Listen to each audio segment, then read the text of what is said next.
Greetings everyone, my name is Zhenrui. I am going to introduce BERT4NILM, a bidirectional transformer model for non-intrusive load monitoring today.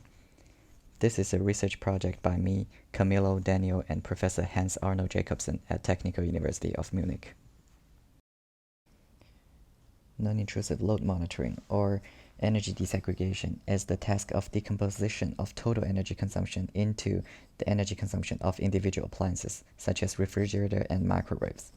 This task is transformation of total usage into the individual ones and based solely on the readings of the total energy. The common approaches of non-intrusive load monitoring include optimization, traditional machine learning, and deep learning methods.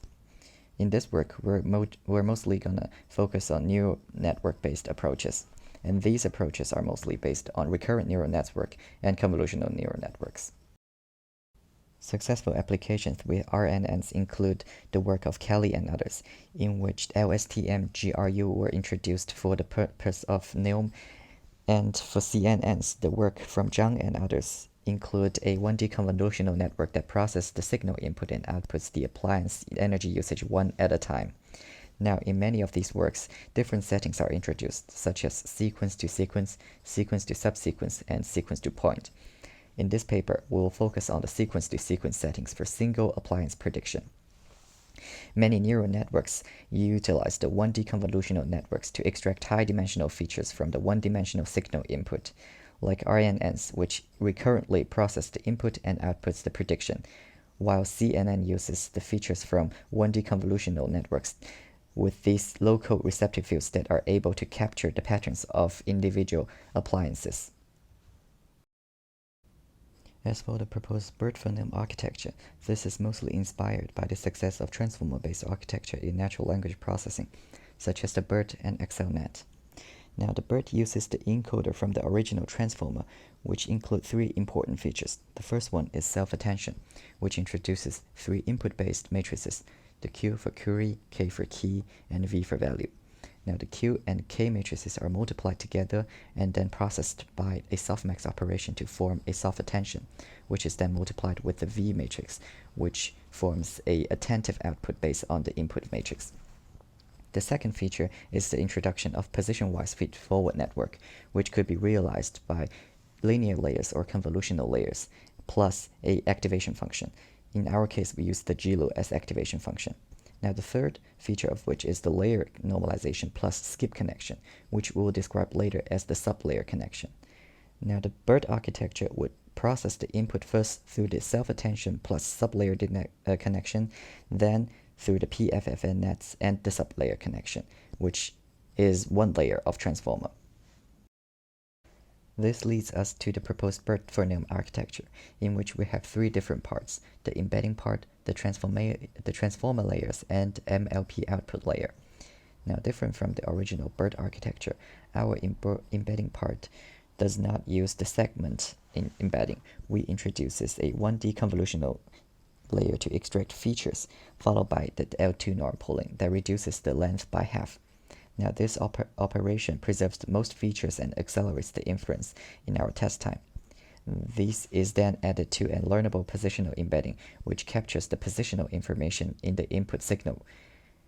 And then we have the transformer layers. As described before, each transformer layer consists of self-attention, PFFN net, and the sublayer connections. After two layers of transformers and two attention heads, we then have this MLP for output, which first introduces a deconvolution operation that restores the original length, followed by two linear transformations to form the desired output shape, which is our energy prediction. As for the training process, this is also a little different from the conventional models. For the BERT4NILM, we adopt the mask language modeling, or the MLM in our case. Now, for an input sequence with fixed length, we will randomly mask 25% elements in the input sequence and compute the loss solely based on the predictions of these mask positions. And we use -1 as our mask, because -1 is far away from the distribution of the normalized input. So that the model has to learn from the entire context, not just based on the raw mask. Now, this has some advantages. The first advantage is that we are able to generate more data variations because we only mask 25% of the data input, and it's possible to generate a lot more variations based on the same input sequence. And it also leads to a better understanding based on the entire input sequence, so the model is able to capture the context of the input instead of just the neighbors. The disadvantage of that is that we compute the loss with less samples, so it usually takes longer to train the model than the conventional training method. To better train the BERT4NILM architecture, we also proposed a novel loss function. Based on the mean square error loss, which is the first term in the equation, we introduced a second term that specifies the KL divergence loss. The KL divergence uses the softmax input and ground truth, the softmax prediction and ground truth, and we observe these as probabilistic distributions for evaluating the divergence between the prediction and label. As electric appliances are turned off most of the time, we set the temperature parameter to be 0.1 to address the difference between on and off loads, which improves the model performance on error metrics for rarely used and frequently switched appliances, such as the kettle and the fridge.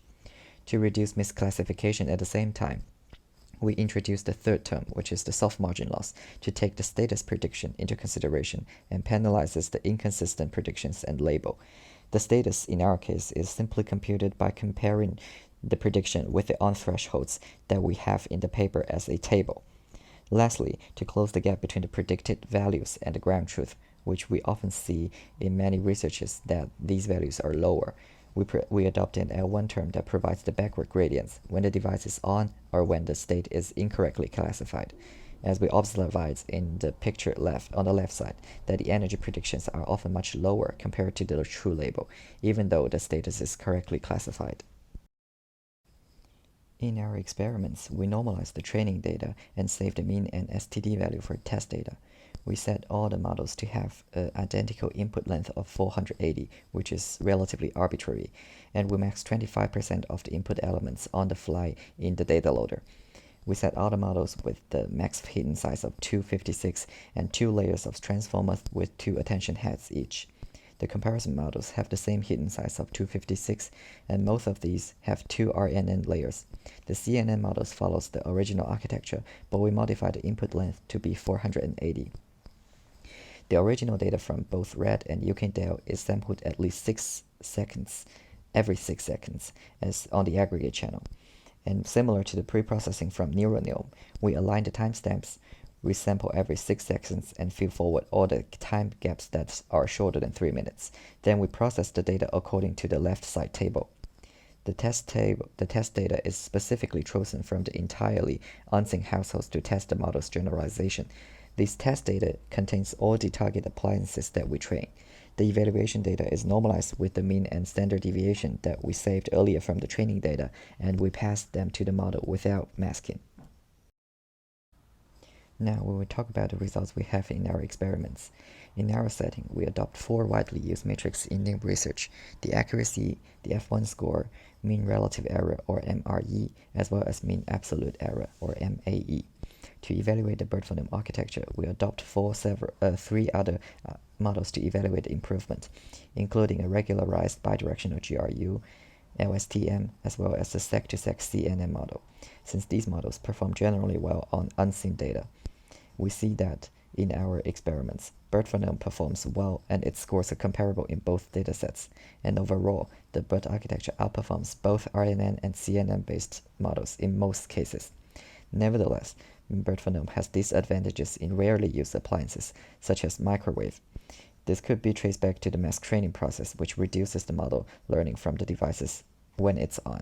It's also likely that more training data and improved masking strategy could further strengthen the performance in such rarely used appliances.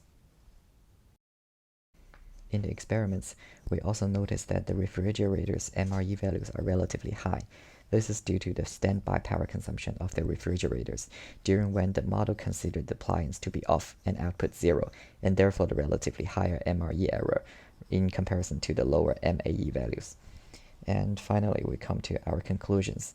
We successfully managed to adapt the BERT4NILM architecture for energy disaggregation. Based on the proposed loss function and the mask training process, the proposed BERT architecture outperforms state-of-the-art models in most scenarios. Future work could focus on a lightweight BERT architecture that accelerates the training and inference. A more efficient optimization process that could improves or even replaces the current mask training process is also possible for further increase of performance. Lastly, we are also working towards appellation study to have an idea which part of the transformer model and how the loss function contributes mostly to the improvements we have in our experiments respectively. Thank you, that's all from me.